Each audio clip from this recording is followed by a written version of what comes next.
જય બોલે હર હર મહાદેવ મિત્રો। તાવડિયા ગામમાં ફરીથી એકવાર કીટ વિતરણ માટે અમે આવ્યા છીએ। તમે જોઈ શકો છો એકદમ ખુલ્લું ઘર છે આમનું। ઘર ગણો મકાન ગણો જે ગણો આ શેડ જ છે આમના માટેનો। તો બીજી શું શું આમને તકલીફો પડી રહી છે આપણે બેન જોડેથી જ જાણીએ। શું નામ બેન? સીતાબેન।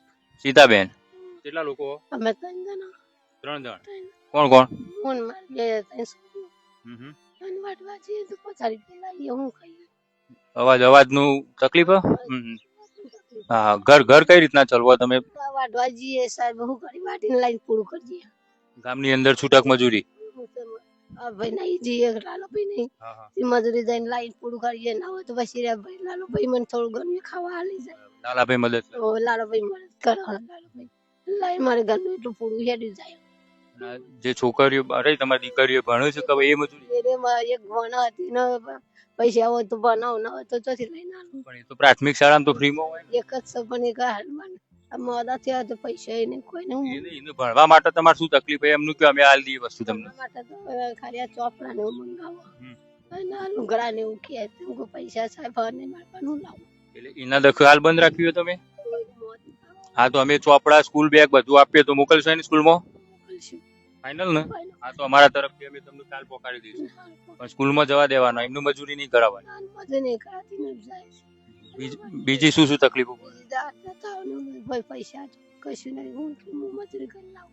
મારી દાદી હતા રહેવાની જગ્યા કઈ? રહેવાની જગ્યા ખુલ્લું એના માં પૈનું હોય મારે મારે ચોમાસ સાપડું પડી જતું શ્યામણ મોય મેલી અમી સાપડું હતું પેલા સાપડું મારા ભાઈને કીધું હું થોડું ગમણ પડી મેળવા સાપડું કરું તારી કરી મળી જમ બરાબર। બાકી આ રીતના હોય ખુલ્લામાં જ રહેતા હતા તમે? આટલું કરી ખાવાનું બીજો શ્યામણ થોડું મોય મેલી પાછું અમારે સાપડું બાપડું થાય ને પછી હું લઈ લઉં।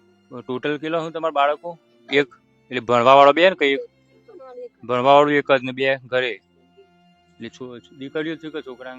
બે ત્રણ દીકરીઓ છોકરા નહીં તો ભણાવો ને એમને, અમે તમને પૂરું કરી આલીએ। શું હતું દાખલાઓ ને કરાયેલું હોય કે છોડાઈ દીધું? બિલકુલ ખાલી જતો નહીં એવું જ? તમારે જેની ગણતરી હોય ને મોકલવાની ત્યારે એમના માટે સ્કૂલ બેગ ચોપડા પેટ બધું અમે તમને પહોંચાડી દઈશું, પણ ભણાવો એમને। મિત્રો આજની આજે કરિયાણાની કીટ છે એ મહેસાણાની અંદર મંગલેશ્વર સોસાયટીની અંદર રહેતા રોહન ગિરીશભાઈ ચૌધરી તરફથી છે। રોહનભાઈ અત્યારે દુબઈની અંદર સ્થાયી થયેલા છે, યુએ ની અંદર। તો એમના તરફથી આ પવિત્ર શ્રાવણ માસની અંદર અત્યારે દાન પુણ્યનું ખૂબ મહત્વ હોય છે। તો પવિત્ર મહિનો પસંદ કરતા રોહનભાઈ આપણને આવી કરિયાણાની કીટો લાવવા માટે 5100 રૂપિયાનું આપણને દાન આપેલું હતું। તો રોહનભાઈનો ખૂબ ખૂબ આભાર। મહાદેવના આશીર્વાદ હંમેશા એમના ઉપર રહે।